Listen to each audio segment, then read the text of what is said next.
Saya senang sih melihat Mbak ini gitu. Cuman saya mau bertanya aja, kenapa Mbak ini yakin sekali kalau Yesus itu adalah Tuhan? Gitu. Oke, ya. Coba kasih tahu gitu. Kan Tuhan kita satu, kan? Kalau Tuhan kita satu, apakah kamu menyembah Tuhan Kristus? Tidak sih, maksudnya. Nah, berarti Tuhanmu dengan Tuhan saya tidak satu. Nggak mungkin Tuhan itu banyak. Iya, Tuhan yang sejati itu hanya satu. Tapi mari kita uji yang mana yang benar. Oke. Begini. Maksudnya ya. Di mana ya? Iya. Begini ya. Kalau kita mau menguji sesuatu harus ada buktinya toh. Nah, kitab suci. Shalom saudara-saudara yang dikasihi Tuhan, jumpa kembali di channel YouTube saya. Kesempatan ini kita akan saksikan bersama-sama perdebatan antara Mikana bersama dengan temannya dan seorang muslimah. Dan muslimah ini sok-sok tahu tentang Tuhan Kristen, namun ia sendiri tidak bisa membuktikan keberadaan Tuhannya. Sedangkan Mikana bersama dengan temannya itu bisa membuktikan keberadaan Tuhan Kristen itu dan dibuktikan dengan fakta-fakta sejarah. Dan masih banyak lagi argumentasi-argumentasi dari muslimah itu dipatahkan oleh Mikana bersama dengan temannya ini. Dan semoga video ini dapat bermanfaat bagi kita dan selamat menyaksikan. Oke.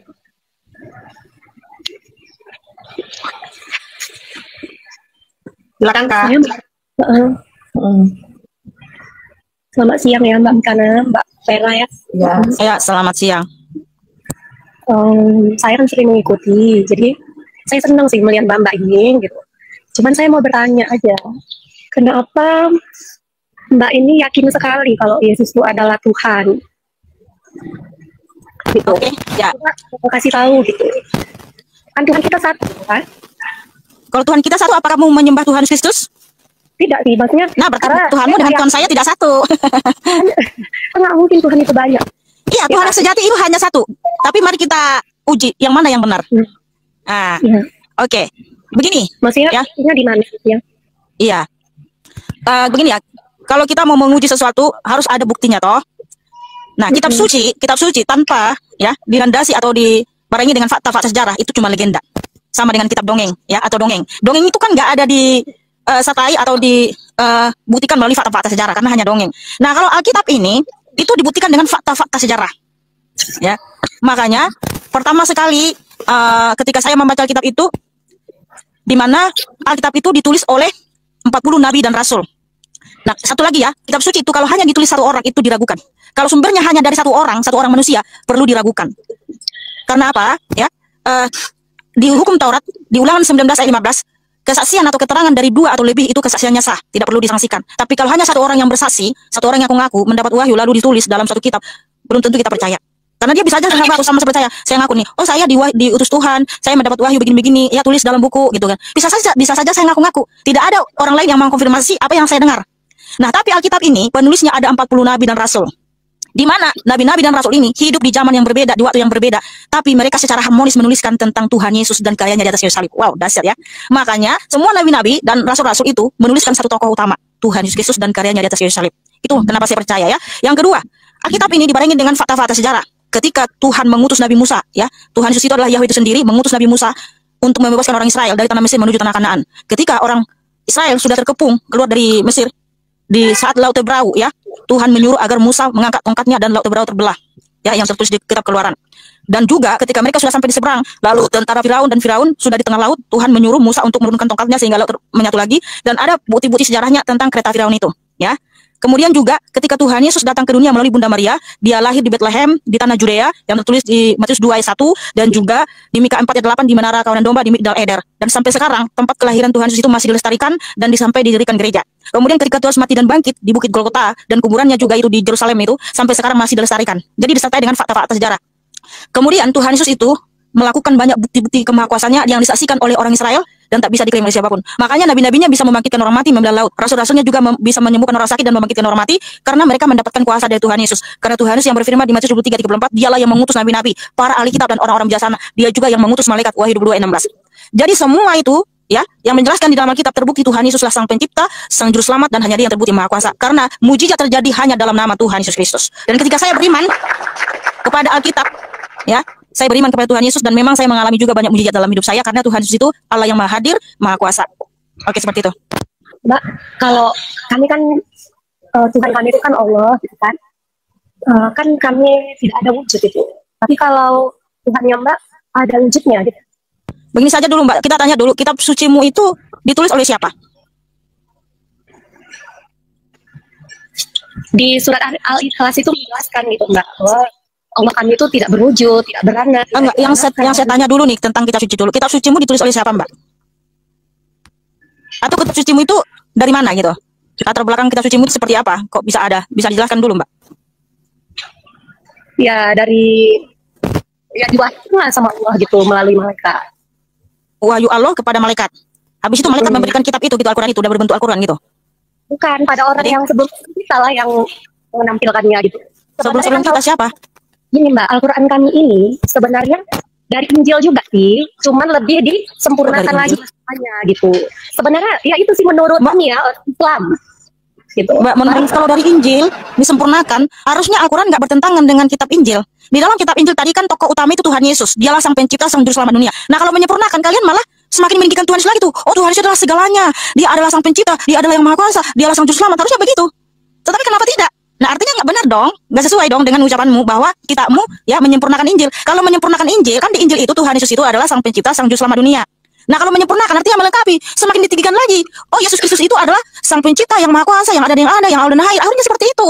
Ini malah tidak kan? Artinya nggak sesuai dong. Isinya sebenarnya itu sama gitu Mbak. Ya Injil Mbak sama Al-Quran kami itu menyerupai. Kami itu. Nah, kalian menyerupai Injil gitu?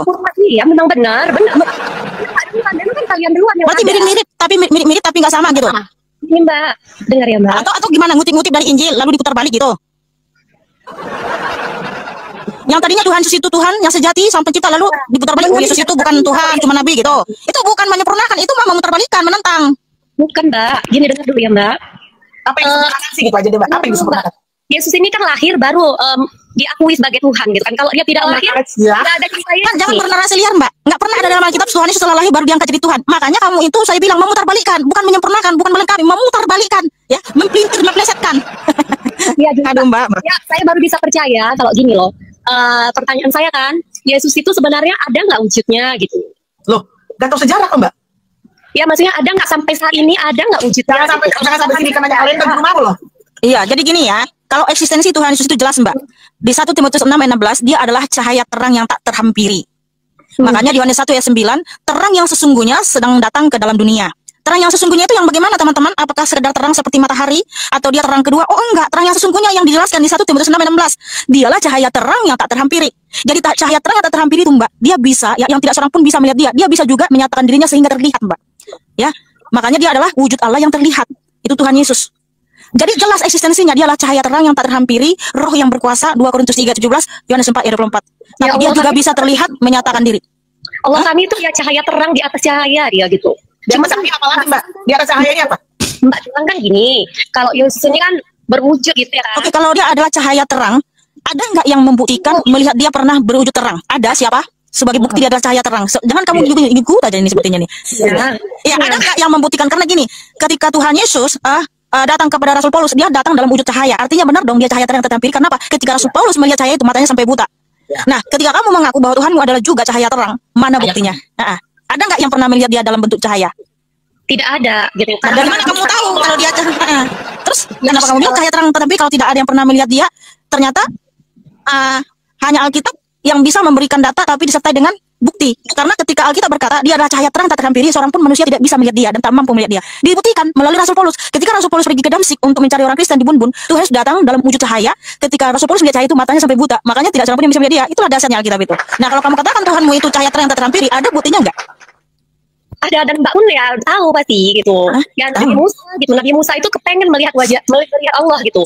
Tapi tidak bisa, dia makan. Nabi Musa itu orang mana? Bangsa mana? kalau sampai situ saya nggak mempelajarinya sih Mbak, gitu. Yang saya tanya. Mbak, kenapa Mbak? Jadi gini Mbak, yang yang cantik, Nabi Musa itu kan familiar banget di Israel. Karena apa? Dia adalah Nabi Musa, Nabi yang besar.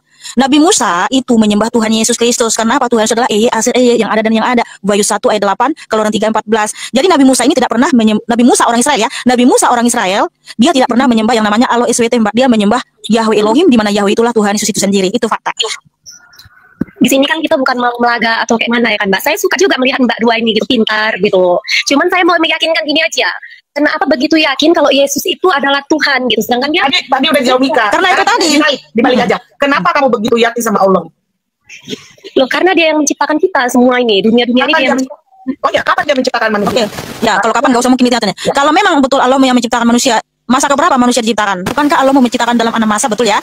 Dalam anak masa ya. Tapi manusia diciptakan masa keberapa, Mbak? Kalau betul dia sang pencipta. Kalau dia sang pencipta pasti bisa memberitahu dong dalam kitabmu, dalam Al-Qur'anmu. ya Silahkan tunjukkan pakai dalil. Tanpa ku menyadari. Ya, silakan Mbak. Ya silakan cantik. kalau kita tentang pintar-pintaran mungkin Mbak ini lebih pintar karena mempelajari gitu. Yang penting kamu itu bisa menunjukkan kenapa kamu yakin dengan Allahmu. Itu aja kan. Punya keyakinan keimanan gitu kami. Ya, kenapa? Kamu kan tanya kita. Dari lahir Apa saya Yesus adalah Tuhan. Kita tunjukkan dengan darah, dengan pengalaman dari kita. lahir, dari lahir saya ini udah memeluk agama Islam gitu kan Mbak. Itu jawabannya. Berarti kamu ikut-ikutan. Umurmu sekarang udah berapa, Mbak? Sampai sekarang nggak tahu Allah mau menciptakan manusia masa keberapa? Padahal dari lahir dari lahir Islam loh. Nggak bisa menjawab, Mbak. Mbak, kami ini kan kayak mana ya, kalau Mbak mungkin di gereja kan itu tentang itu yang dibahas kan. Kalau kami itu kan memang ada keimanan kami di hati itu. Bukan, tapi di Alkitab tertulis jelas, Mbak. Kan kita tinggal nanya aja, tertulis nggak di kitabmu? Kalau nggak ya ngaku. Ya perlu dicari. Bentar ya. Emang kamu jadi Islam baru berapa hari, Mbak? Katanya dari kecil. Katanya sejak lahir. Padahal umur Mbak sekarang berapa? Masih udah 30-an toh? Masa udah 30 tahun lebih? Ya, enggak 2 hari, Mbak. Umurmu baru 2 hari. Padahal saya baru tahu Kristen itu, memperdalam Kristen itu baru tahun 2017 loh. Padahal kamu dari sejak lahir, ya kan? Saya itu memperdalam ke Kristen itu justru saya lahir memang dari keluarga Kristen, tapi Kristen KTP, nggak ngerti apa-apa. Jadi saya memperdalam Alkitab itu mulai dari tahun 2017 aja gitu loh. Nah sebenarnya saya gini Mbak, saya nggak perlu tahu Allah tuh menciptakannya dari kapan. Yang penting saya mengimani Allah gitu. Oh, imani saja. Berarti asal imani. Keyakinan berkeyakinan.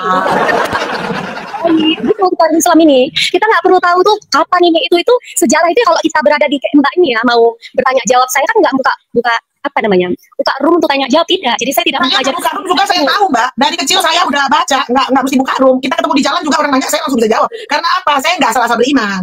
Saya menyelidiki, saya juga mengalami, saya juga membaca, merenungkan, melakukan. Jadi itu kan, agama itu apa sih? Beragama untuk apa sih? Kita kenal Tuhan kita kan. Nah kamu udah dari kecil jadi Islam, apakah kamu kenal sama Tuhanmu?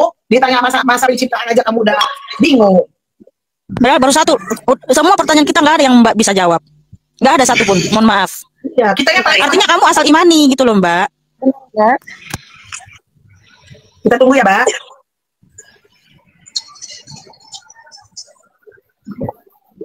Masa berlalu tanpa ku menyadari. Masa keberapa, Mbak?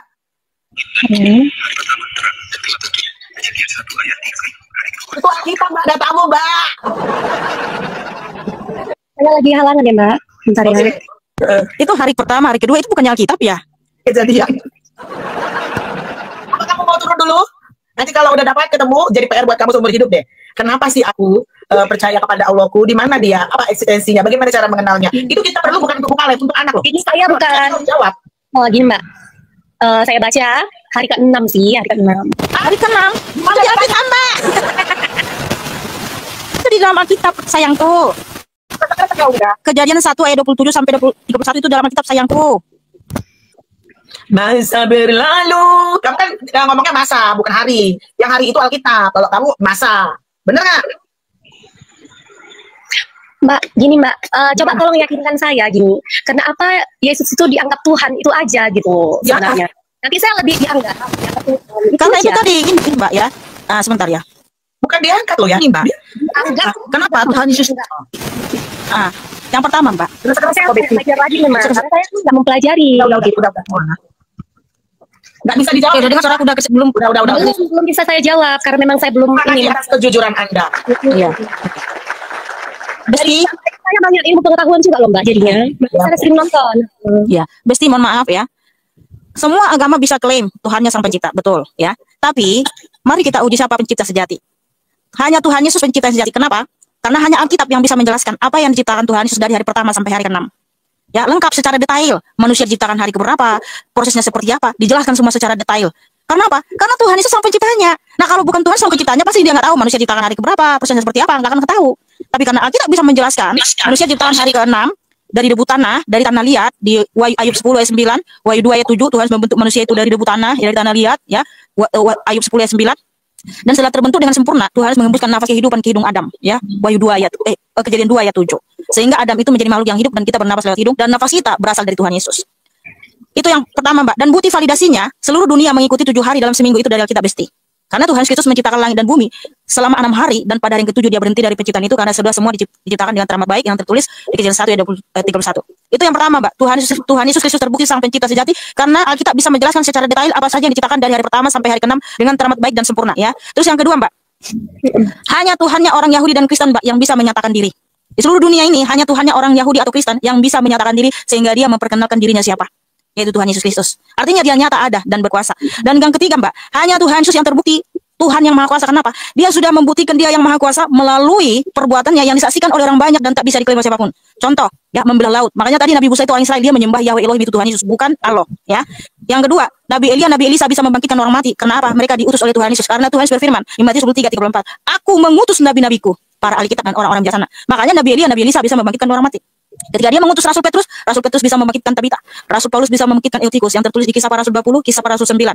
Karena apa? Karena dia juga yang mengutus rasul-rasul, ya. Matius 10, dia memanggil rasul-rasulnya, dia memberikan mereka kuasa untuk membangkitkan orang, untuk menyembuhkan orang sakit, ya, mengusir setan dan lain sebagainya. Jadi Tuhan Yesus yang memberikan mereka kuasa. Disaksikan oleh orang banyak, saudariku. Makanya itulah saya sangat yakin hanya Tuhan yang terbukti Maha Kuasa karena dia berfirman di Ulangan 32:39. Akulah yang mematikan dan menghidupkan, akulah yang meremukkan dan menyembuhkan. Makanya mujizat terjadi hanya dalam nama Tuhan Yesus. Banyak manusia yang mati dibangkitkan itu dalam nama Tuhan Yesus. Karena Tuhan berfirman di Lukas 8:56, kuasa itu berasal dari dirinya sendiri, bukan izin dari manapun. Yang ketiga, yang paling saya kenapa percaya Tuhan Yesus? Saya manusia berdosa dan membutuhkan sang juru selamat. Karena dengan kekuatan saya sendiri, saya akan mungkin bisa masuk surga, Mbak. Tapi karena saya manusia berdosa, saya membutuhkan sang juru selamat dan saya percaya kepada Tuhan Yesus. Kenapa? Dia terbukti sang juru selamat dunia. Buktinya di mana? Melalui karyanya di atas kayu salib, Mbak. Dia mati dan bangkit hidup abadi selama-lamanya supaya setiap orang yang percaya kepadanya tidak binasa melainkan beroleh hidup yang kekal. Matius 26 ayat 8, Tuhan Yesus berfirman, "Inilah darahku yang ditumpahkan bagi banyak orang untuk pengampunan dosa. Dan saya percaya kepada darah Kristus yang tercurah itu untuk mengampuni dosa-dosaku sehingga saya layak masuk surga." Dan saya percaya janji Tuhan Yesus. Dan itu terbukti, Mbak. Ketika Tuhan Yesus memberikan darahnya, dia turun ke alam maut. Dia membebaskan roh-roh yang terpenjara di dunia kematian. Sehingga ketika Tuhan Yesus bangkit, mereka pun dibangkitkan. Matius 27 ayat 50-53, Efesus 4 ayat 8-10. Jadi Tuhan Yesus itu terbukti Maha Pengampun, sang juru selamat dunia. Itulah kenapa saya sangat yakin dialah Tuhan yang sejati. Tidak ada Tuhan selain dia. Tapi kan Mbak, tapi jelas-jelas kan di Yohanes 17 ayat 3 dikatakan kan tiada Tuhan selain Allah. Jangan ditambah-tambahin, Mbak. Jangan ditambah-tambahin. Nggak ada seperti itu. Tidak Tuhan selain Allah. Tiada Tuhan selain Allah, kan saya kan Islam, jadi gitu sebutnya ya. Tapi nggak ada tertulis seperti itu. Tidak Tuhan selain Allah. Nggak pernah ada dalam Alkitab satu ayat pun dari Kejadian sampai Wahyu. Tiada Tuhan selain Allah, nggak ada. Mbak, Yohanes 17 ayat 3 atau ini ya Yohanes 20:17 gitu ya. Yesus kan dengan tegas mengatakan bahwa dirinya bukan Allah gitu. Apa bilang? Nggak ada. Justru Alkitab itu menegaskan Yesus Kristus adalah Allah yang benar. Dalam dia ada hidup yang kekal. Begini, Mbak, makanya saya bilang kita itu nggak usah menafsir Alkitab biar ayat menjawab ayat yang lain. Dan di Yohanes 17 ayat 3, inilah hidup yang kekal itu, bahwa mereka mengenal engkau satu-satunya Allah yang benar, dan sebenarnya dan mengenal engkau tidak ada ya, tapi dalam bahasa aslinya inilah hidup yang kekal itu, bahwa mereka mengenal engkau satu-satunya Allah yang benar dan Yesus Kristus yang diutus. Nah, dijawab lagi tuh di 1 Yohanes 5 ayat 20 ya. 1 Yohanes 5 ayat 20. Akan tetapi kita tahu bahwa anak Allah telah datang dan telah mengaruniakan pengertian kepada kita supaya kita mengenal yang benar dan kita ada di dalam yang benar, di dalam anaknya Yesus Kristus. Dia adalah Allah yang benar dan hidup yang kekal. Jadi supaya kita memiliki hidup kekal harus mengenal Allah yang benar yang namanya siapa? Yesus Kristus, yang di dalam dia ada kebenaran dan hidup yang kekal. Makanya Tuhan Yesus berfirman di Yohanes 10 ayat 27-28. Domba-dombaku mendengarkan suaraku dan aku mengenal mereka dan mereka mengikut aku. Dan aku memberikan hidup kekal kepada mereka. Dan mereka pasti tidak binasa sampai selama-lamanya dan tidak seorang pun merebut mereka dari tanganku. Jadi sang pemberi hidup kekal itu hanya Tuhan Yesus. Jadi supaya kamu memiliki hidup yang kekal harus mengenal Allah yang benar yang namanya Yesus Kristus. Tepuk tangan bersih. Haleluya. Tapi ini tertulis gitu. Ini apa yang ditulis, Mbak? Yohanes 17 ayat 3-nya terjemahan barunya. Inilah hidup yang kekal itu, yaitu bahwa mereka mengenal engkau satu-satunya Allah yang benar dan mengenal Yesus Kristus yang telah engkau utus gitu. Ya. Tapi kan di situ tidak ada Tuhan selain Allah toh? Coba baca lagi 1 Yohanes 5 ayat 20. Itu komparasi ayatnya menjelaskan lagi. Jadi Allah yang benar itu namanya Yesus Kristus. Di situ maksudnya Allah yang benar itu namanya Yesus Kristus yang datang dari surga ke dunia. Sebagian kan kitab Mbak ini kan saya tengok lah, saya searching kan, mengatakan bahwa Yesus itu adalah utusan gitu. Maksudnya dia itu berdoa kepada Bapa gitu kan. Besti. Kalau kamu baca Alkitab, kalau menurut pemikiranmu Yesus Kristus itu hanya utusan, nggak akan disalib sama orang Farisi, Mbak. Ya, orang Farisi, ahli Taurat, imam-imam kepala itu lebih paham apa yang dikatakan Tuhan dibanding kamu, Mbak. Ya, kamu aja nggak ngerti hukum Taurat, Mbak. Orang Farisi udah disebut ahli Taurat loh. Ahli Taurat, alim ulama, imam-imam kepala, merobek jubahnya, baca di Markus 14. Ya, nih. Orang ahli Taurat itu lebih pintar dan cerdas ya. Kamu mohon maaf nggak tahu apa-apa, Mbak, ya. Karena gini, kalau orang Farisi ahli Taurat menganggap ya, ketika Tuhan menyatakan akulah yang datang dalam naungan awan, aku keluar dari apa? Bapa yang mengutus aku, ya, aku di dalam Bapa, Bapa di dalam aku satu dengan Bapa.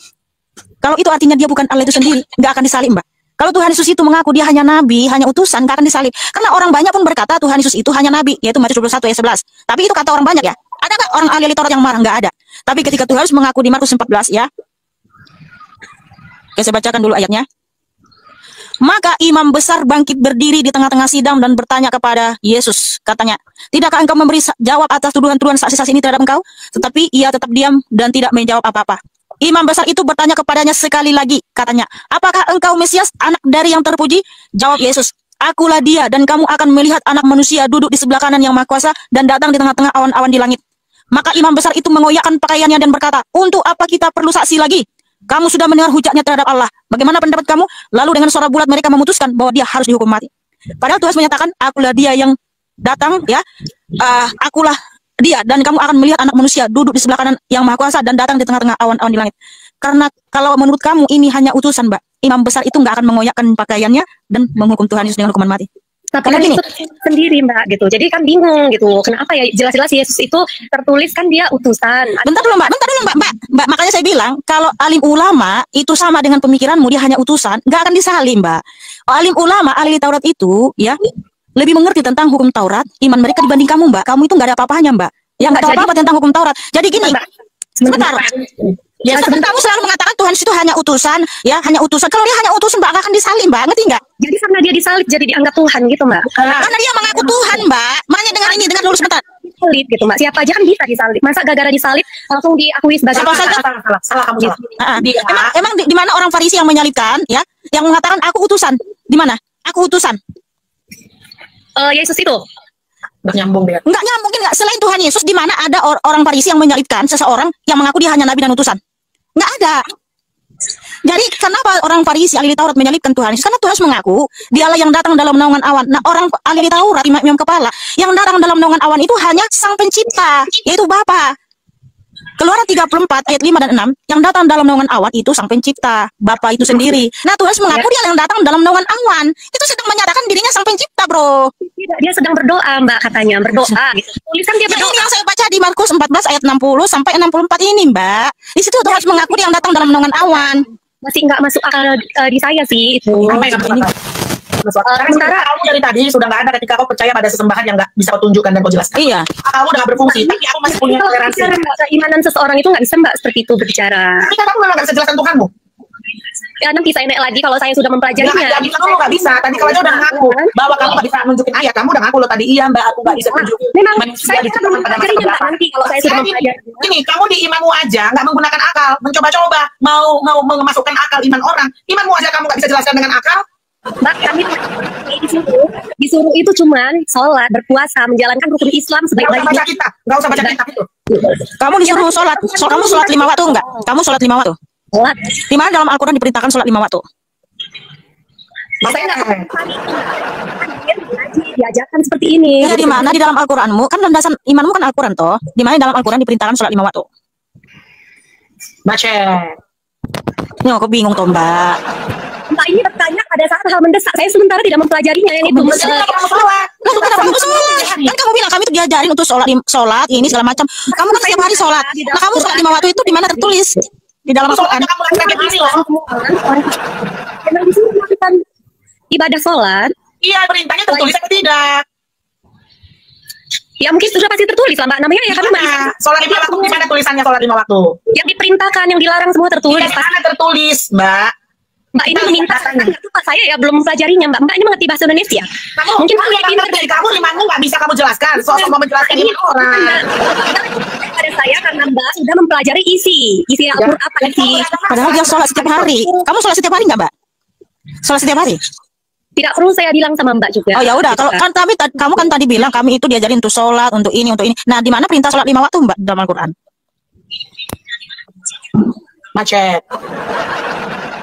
Mbak yang pinter ya. Hah?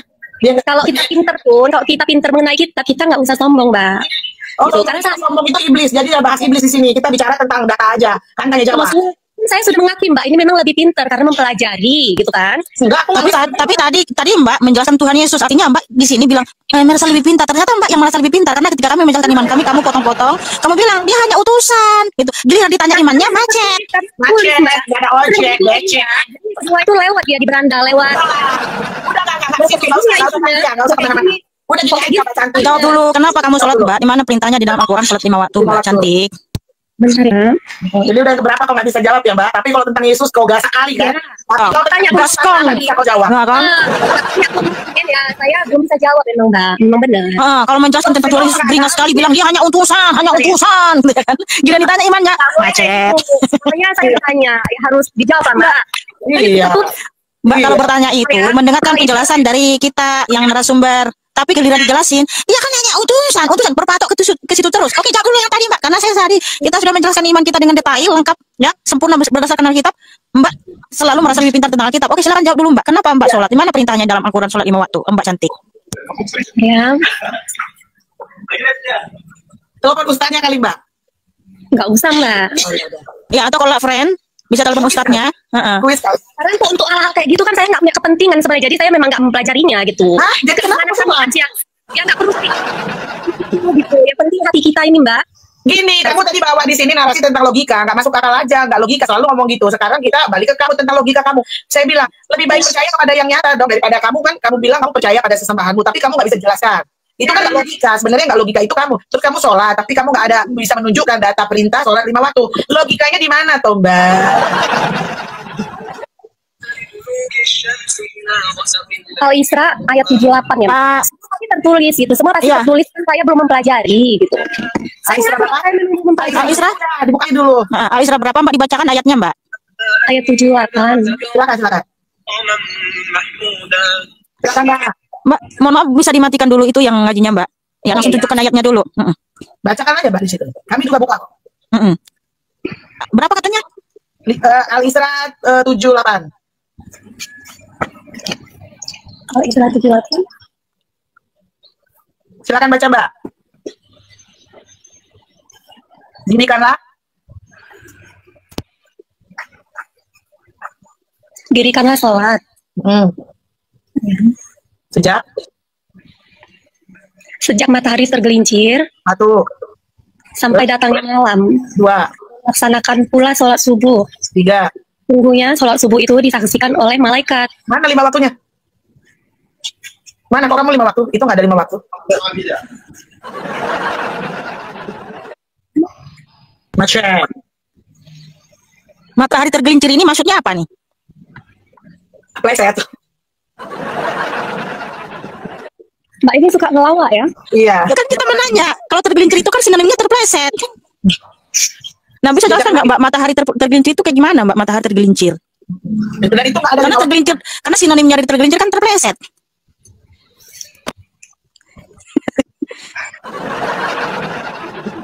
Saya kali HP-nya.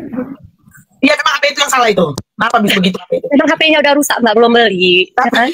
Iya jadi gimana kenapa kok 5 waktu? Di situ nggak ada tulisan 5 waktu. Katanya kok logika. Gimana nya kok ini? Gimana? Ya, sholat Kalau itu ya lama? nggak ditulis. Ya bilang lah nggak tertulis gitu. Makanya kamu udah jujur. Memang nggak tertulis tapi kenapa kamu lakukan? Ya kami disuruh sholat gitu Mbak, disuruh sholat. Siapa yang suruh? Islam ini mengucap 2 kalimat syahadat. Apa itu kalimat? Kalimat syahadat apa Orang sih? Islam ini Kalimat syahadat apa tuh Mbak? Apa itu isinya? asyhadu alla ilaha. Mbak mau juga rupanya. Nah, aku mau tahu artinya. Terus? Oh, asyhadu alla ilaha illallah wa asyhadu anna Muhammadar Rasulullah. Oh. Apa itu? Kok ada nama Muhammad tadi, Mbak? Artinya apa itu, Mbak? Enggak ada ya, enggak ada ya. Artinya apa itu, Mbak? Kan teman-temanku sering juga begitu, suruh-suruh ngucapin kalimat syahadat. Nah, itu artinya apa? Masa kita ngucapin nggak tahu arti?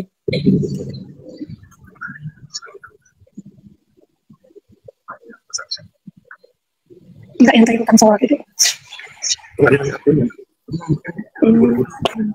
Apa arti kalimat syahadat itu, Mbak? Namanya komenan itu gak ada masalah, mau orang bilang kita bodoh gitu, tidak masalah. Kita kan nggak usah dipuji-puji orang. Cuman kita bertanya. Aduh, jangan nangis lah, Mbak, jangan framing. Komen. Tadi Mbak, saya bicara sama suami gitu. Nggak ada yang ngetik orangnya itu dibilangnya bodoh, jadi dia bilang nggak usah baca komen kata istrinya. Ya udah, kalimat syahadat itu artinya apa sih? Aku bersaksi bahwa tiada Tuhan selain Allah dan Nabi Muhammad itu adalah utusan Allah, Mbak. Oh, jadi kamu bersaksi Nabimu utusan Allah. Emang kamu ada di situ? Kamu melihat? Ya orang sebelum kami, Mbak. Sebelum kamu mau juga itu jadi udah saksi? ada sejak dahulu kala itu seperti itu. Oh, iya. Itu sahadatnya Kalau umat Islam. iya, dahulu kala seperti itu. Artinya kan udah pernah terjadi, ada yang melihat bahwa Nabimu itu diutus, betul? Jadi saksi kan? Bukankah saksi itu harus melihat? Kenapa kamu juga jadi saksi, Mbak? Maksudku gitu, silakan dijawab. Kami hanya mengikuti kata-kata itu, Mbak, kata-kata yang terdahulu gitu. Nah, logikanya di mana nih kalau kayak gitu? Kan nggak bicara logika dari tadi. Gini, Mbak, umat Islam ini hanya mengikuti yang terdahulu gitu. Oh, jadi kalau terdahulunya tidak bisa membuktikan, kamu juga ikut-ikutan gitu maksudnya? Gimana nih? Tidak bisa, maksudnya Ada nggak yang menjadi benar-benar saksi dari nabimu bahwa dia bertemu dengan Jibril dan dia diutus jadi nabi gitu loh? Ada saksinya? ya dia diangkat menjadi nabi memang umur Siapa 40 yang mengangkat? Siapa yang mengangkat? Ya Allah Subhanahu wa taala. Siapa saksinya?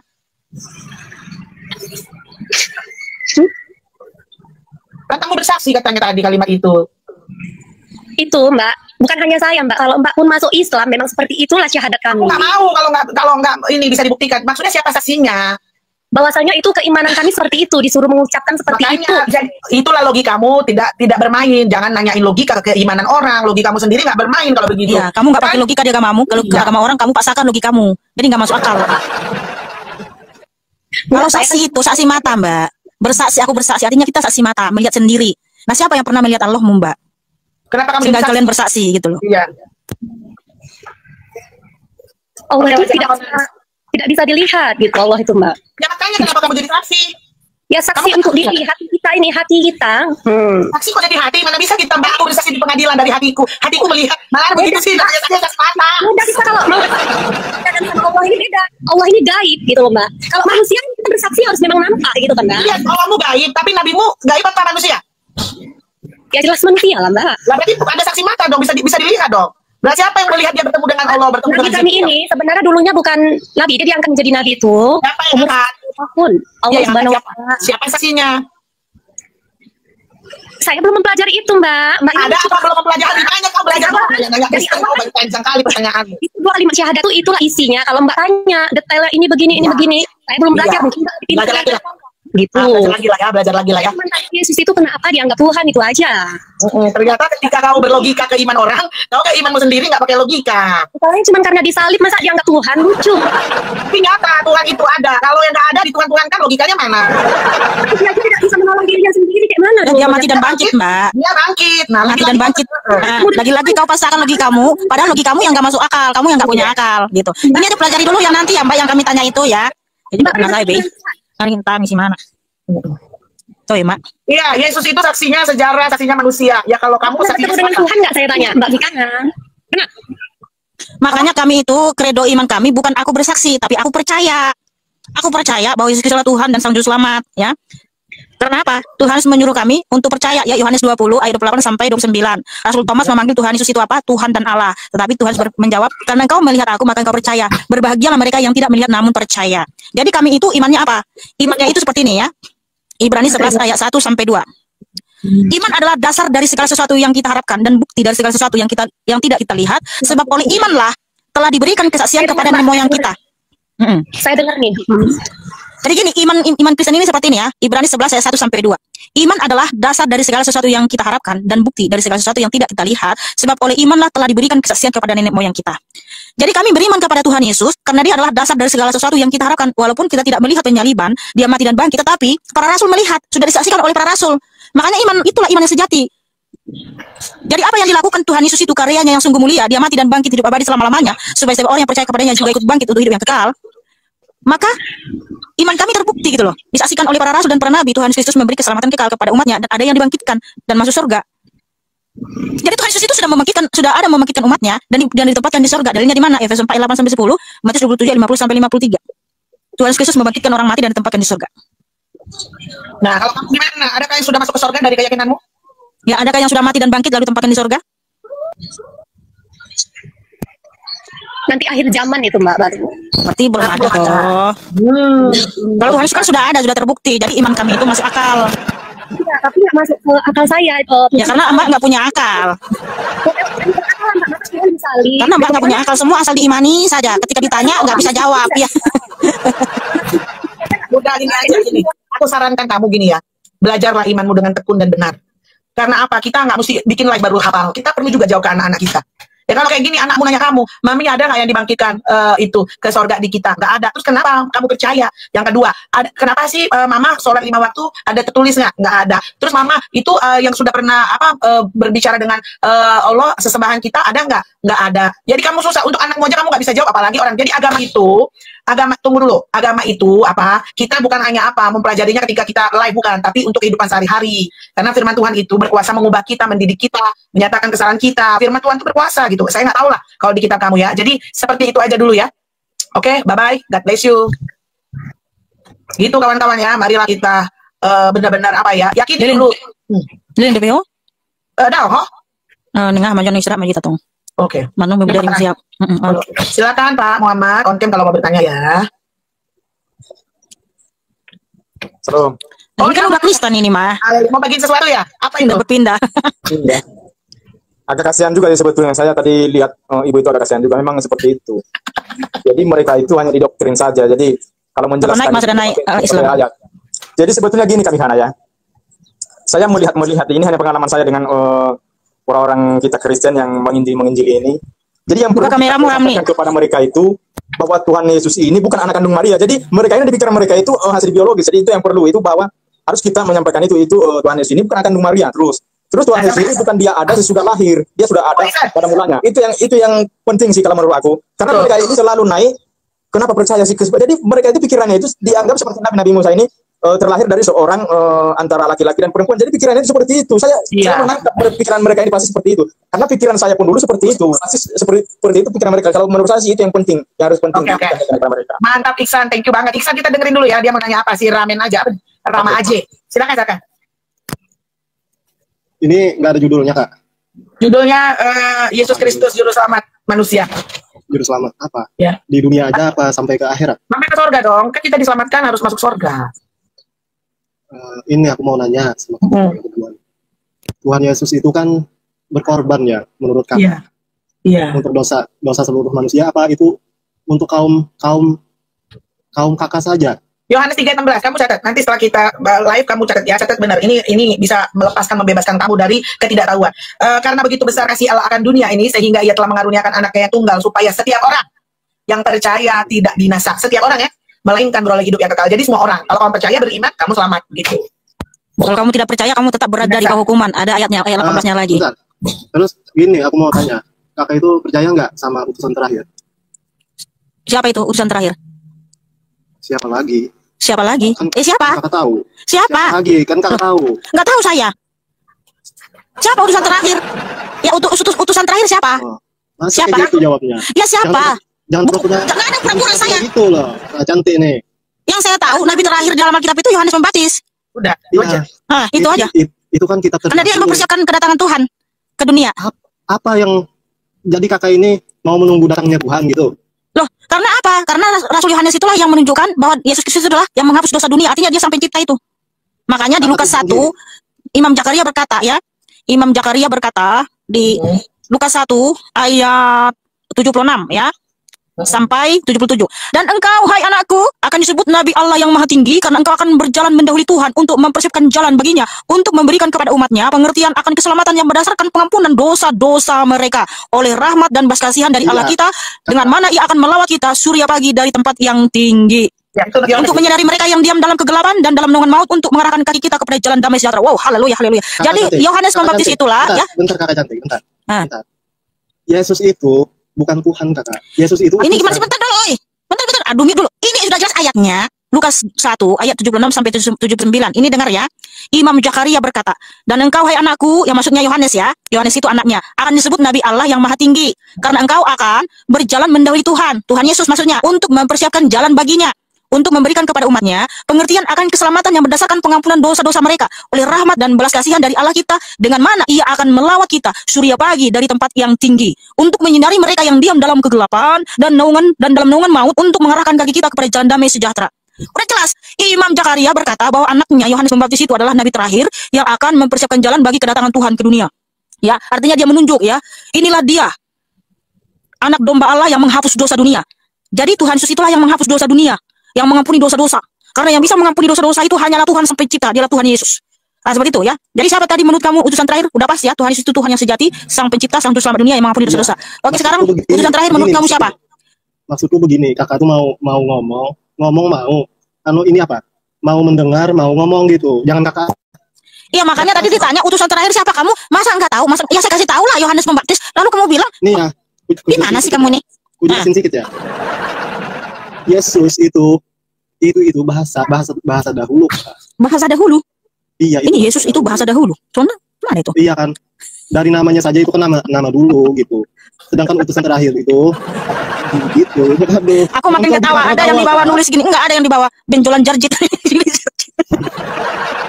Kita mau tahu aja. Kau belajar agama dulu lah. Ada keyakinan orang, agama sendiri gak bisa jawab. Siapa nabi terakhir? Utusan terakhir. Utusan terakhir siapa? Nabi Muhammad kau tak kenal, Kak. Kau aja emang saya tak kenal. Emang kau kenal? Emang kau kenal?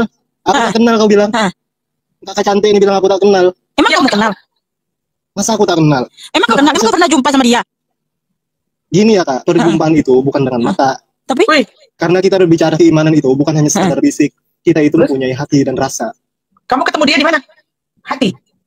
Aku ketemu itu bukan di mana-mana, aku di alam tersendiri. Wih, ngeri, alam apa ini?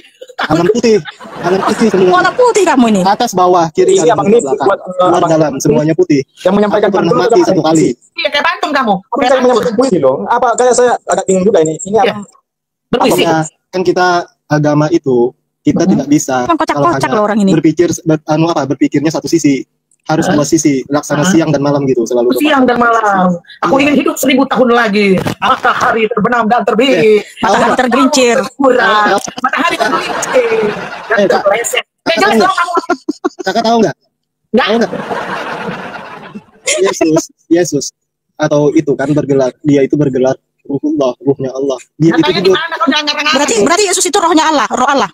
Kita di sini berbicara. Yesus itu roh Allah, tadi kamu bilang Yesus itu bergerak ruhullah, artinya roh Allah. Berarti Tuhan Yesus itu roh Allah. Roh Tuhan. Oh, roh Allah, ya roh Allah. Tadi kamu bilang roh Allah. Allah itu nama bagi Tuhan yang sebenarnya. Roh Allah itu rohnya apa bukan? Itu cuma roh. Loh, roh itu roh Allah bukan? Kan tadi kamu bilang rohullah, artinya roh Allah. Roh Allah itu Allah apa bukan? Roh Tuhan. Ya sama, roh Tuhan itu roh Tuhan kan? Yesus ya? Bukan Tuhan. Loh, kok bisa pula bukan? Gimana sih konklusimu kok jadi bertentangan dengan premismu? Ah, ya bang, kocak kali. Kamu punya roh nggak? Kamu punya roh nggak, Rem? Rem, kamu punya roh? Roh Tuhan, dia roh Allah tapi bukan Tuhan. Kok bertentangan dengan premismu? Kalau konklusimu bertentangan dengan premismu gitu, aduh. Ini pernah belajar nggak sih? Sayang kali lah. Aku tengok kakak ini cantik loh, tapi gimana nih memahaminya gimana? Tadi kamu bilang bang, premismu ya, Yesus itu gelarnya adalah rohullah, ya roh Allah. Dia ada roh Allah itu roh Tuhan. Terus Yesus itu bukan Tuhan. Kok bertentangan? Gitu loh. Apa yang roh Allah ya roh Allah itu sendiri. Roh Allah ya Tuhan itu sendiri gitu loh. Kita bagi satu-satu ya. Jangan kita rampung semuanya, kita jadikan satu. Kita khususkan Tuhan, hamba-hamba.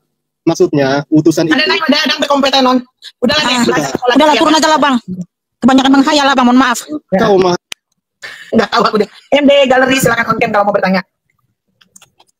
Selamat sore MD. Anda beruntung ada yang terakhir kali aja ini ya. Silakan MD.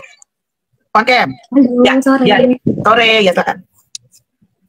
Gimana? Apa nih kakak Mika, kakak siapa Vero ya, kak Vero? Ya kamu yang apa? Kamu yang naik kan? Ya benar. Yang dibahas atau yang ditanya sama teman-teman itu kira-kira apa nih menurut kakak Mika sama kakak? Kamu aja yang bertanya apa? Kalau yang ditanya teman-temanmu udah kita jawab tadi. Kamu secara pribadi mau nanya apa gitu aja. Baik. Saya sebenarnya dari semalam deh kalau nggak salah ya udah lihat live ini. Ada beberapa pertanyaan yang saya masih agak rancu juga ya. Tolong mungkin bisa diperjelas dengan bahasa yang lebih simpel ya, sederhana.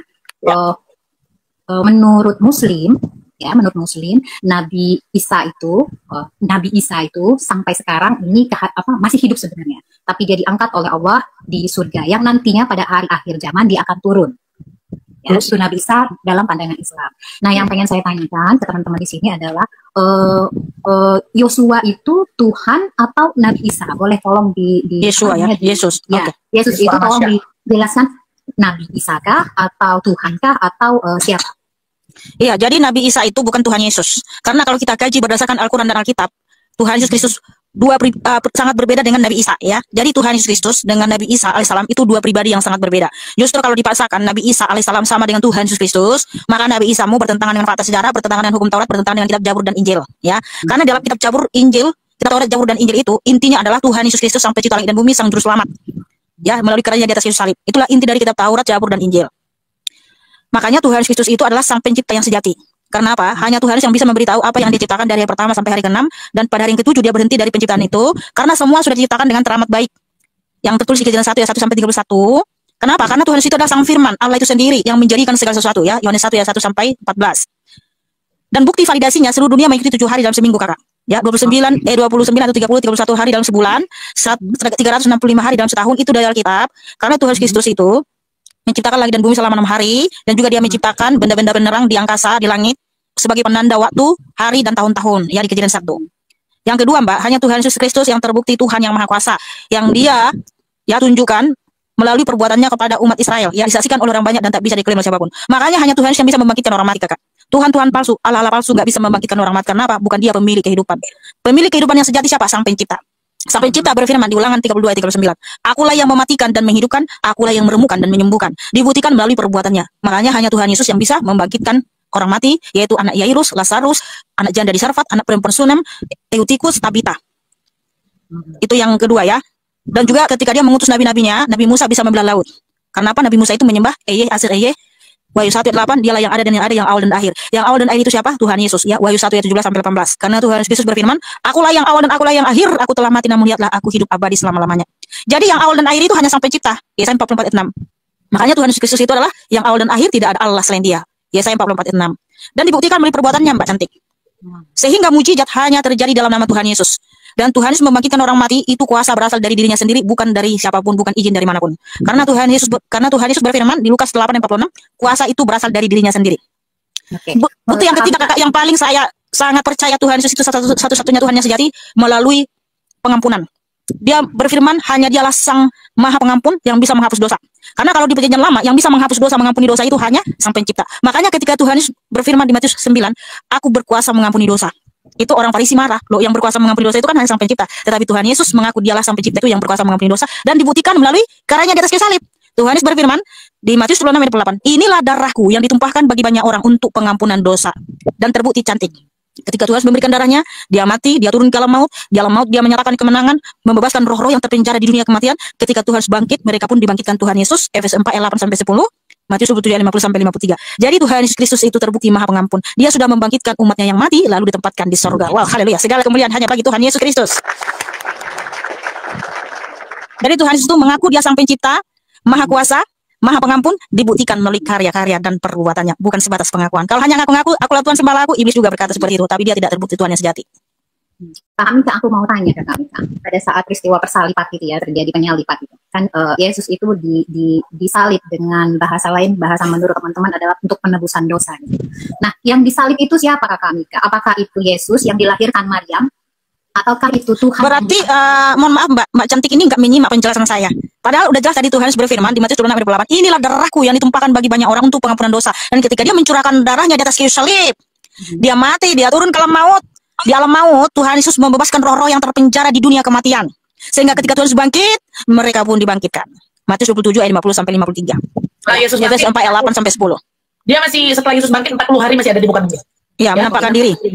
Menampakkan diri 40 hari kepada rasul-rasulnya, lalu dia naik ke surga, dan Tuhan Yesus Kristus menyuruh para murid-muridnya, rasul-rasulnya untuk memberitakan Injil ke seluruh dunia. Agar apa? Agar seluruh dunia tahu dan percaya bahwa Tuhan yang sejati, pencipta langit dan bumi, sang juru selamat hanya Tuhan Yesus Kristus. Iya. Tapi aku belum dapat jawabannya. Yang disalib itu siapa? Apakah dia Ya Allah, ya Maryam atau Bukan kami sana itu tadi menceritakan bahwa darah Yesus itu dia di atas kayu salib, berarti Yesus itulah yang disalib. Kenapa kakak masih bertanya lagi? Oh, berarti itu Yesus. Berarti itu. Tapi mohon maaf, Pak, apakah bentar dulu, mohon maaf. Apakah memang benar di dalam iman kalian wanita itu otaknya setengah sehingga kakak nggak bisa mengerti?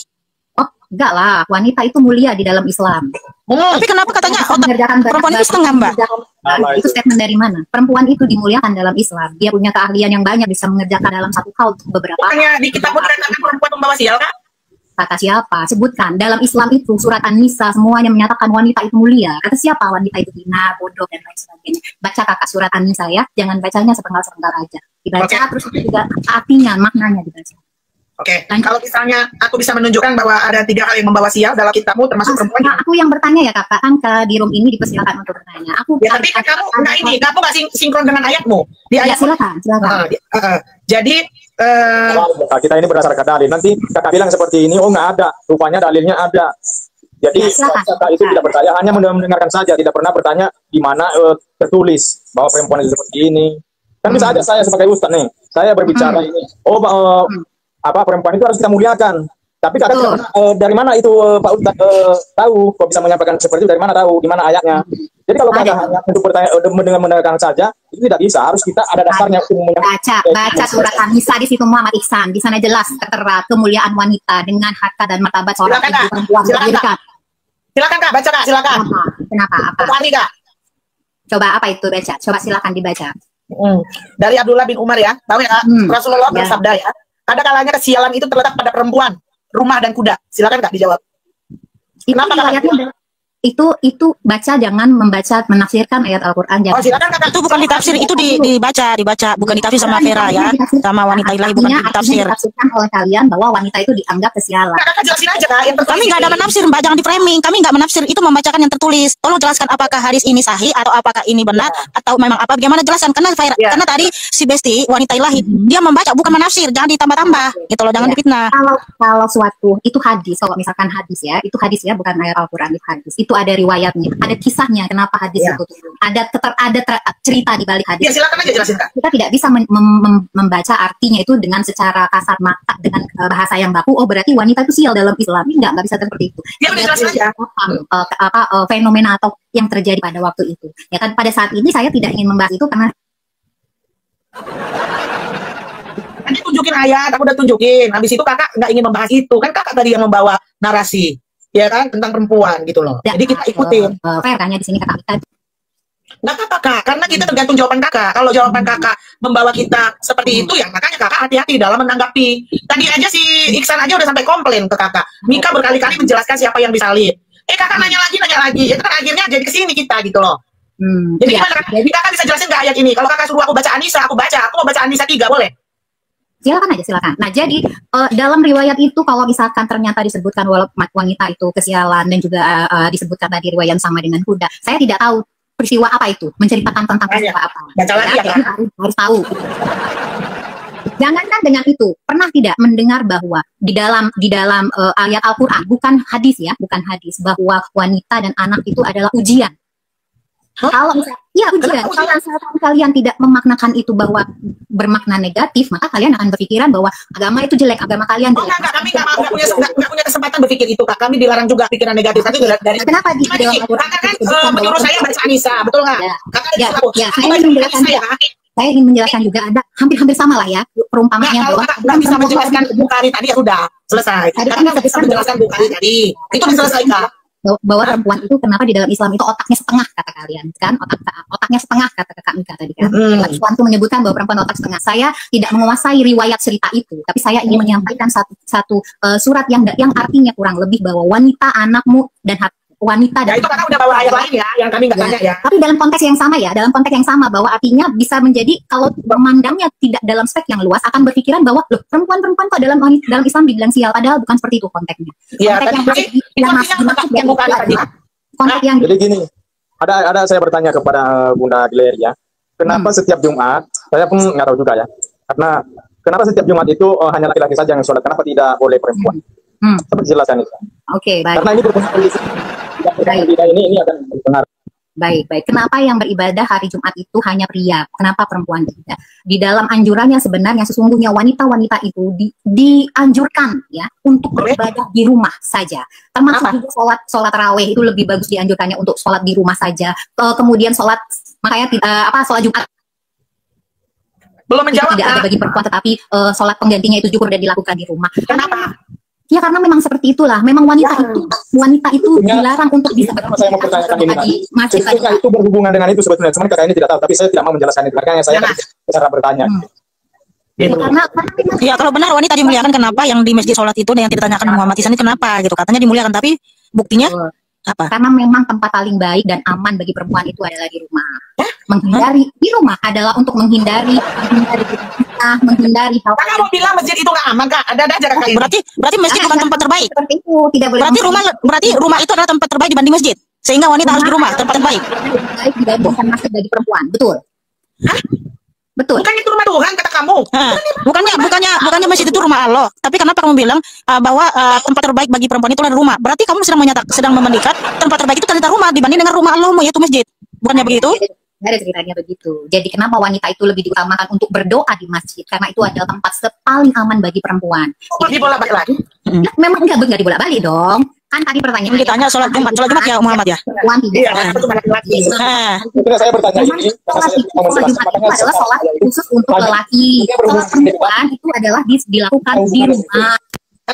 Satu. Jadi itu hubungannya ya, makanya kotanya ya Iksan. Oke, baik Kak. Kak dari tadi hidupin mic-nya. Kakak belum menjawab kenapa. Malah Kakak bilang tempat teraman rumah, bukan rumah Allahmu. Jadi itu kan kita bingung karena itu jawabanmu. Lalu yang ketiga nih ya, kalau memang perempuan mulia, kenapa kamu gak bisa poliandri? Kenapa hanya laki-laki yang bisa poligami gitu? Coba. Kenapa? Itu tuh udah dijawab oleh keilmuan. Wahai wanita ilahi kafero. Jelas ya. Kalau satu wanita memiliki 4 pria, kalau pada saat dia mengandung, siapa yang diketahui itu anaknya? Itu anak siapa? Udah dijawab ilmu pengetahuan juga, bisa tes DNA. Ya, bisa tes DNA. Itu sudah, tapi untuk menghindari hal seperti itu, maka wanita. Apa yang dihindari? Tes DNA kan sekarang murah, Mbak. Kenapa dihindari? Kan bisa tes DNA, udah jawab keilmuan juga, bisa dites DNA siapa ayahnya. Gugur itu, yang lagi. Apalagi yang mau ditanya. Tapi itu untuk perempuan itu sendiri. Kenapa? Perempuan sendiri. Bagaimana mungkin dia bisa melayani dalam waktu bersamaan saat 4 pria dalam satu. Diatur waktunya, Mbak, sama laki-laki. Emang dia bisa bersamaan dengan 11 istri kan diatur juga. Emang laki-laki itu secara bersamaan atau bagaimana? Atau diatur waktunya? Kalau laki punya istri banyak, dia. Oh, jadi secara bersamaan. Secara bersamaan. Iya. Bukan tadi yang kamu melayani, disuruh melayani soal pelayanan. Kan bagaimana caranya perempuan kalau dia poliandri? Bagaimana cara melayani kalau banyak? Nah, kalau laki-laki bagaimana? Kan banyak juga. Apakah secara bersamaan mereka? Oh ya enggak. Yang penting dalam konteks Islam. Kenapa wanita tidak boleh memiliki suami lebih dari satu dalam waktu? Itu juga nggak menjawab. Yang barusan juga nggak menjawab. Ya itu udah terjawab. Karena Islam memuliakan wanita. Islam memuliakan wanita dengan tidak menjalin hubungan dalam waktu bersamaan. Agar apa? Agar keturunannya kelak nanti. Laki-laki juga nggak bakal waktu bersamaan, Mbak. Intinya itu setahu saya ya. Intinya itu kenikmatan. Saya tidak mau menjelaskan itu, tapi intinya kenikmatan itu katanya dimuliakan gitu. Harusnya kamu bisa juga dong. Apalagi kalau suamimu kejam, suamimu jahat. Harusnya kamu bisa beberapa suami kan. Jadi yang kedua juga nggak menjawab. Karena apa? Nggak bisa melayani waktu bersamaan. Kalau laki-laki juga punya 11 istri, pasti melayaninya nggak waktu bersamaan. Coba cari yang lain. Kalau bisa yang tertulis gitu. Yang dari kitab, jangan dari asumsi atau narasi. Silakan suaranya dihidupin. Iya, menjawab itu pakai dalil, Mbak. Jangan pakai asumsi. Jadi tidak tahu. Itu makanya harus sempat kenikmatan mereka ini.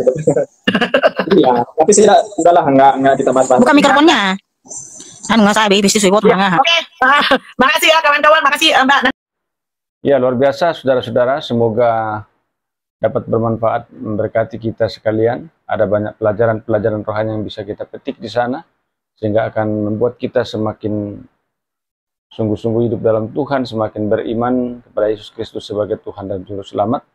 Karena kita mengimani, kita percaya bahwa Yesus adalah Allah, dan Yesus adalah satu-satunya Tuhan dan Juru Selamat. Di luar Yesus itu tidak ada keselamatan. Sampai jumpa di video-video berikutnya dan Tuhan Yesus memberkati.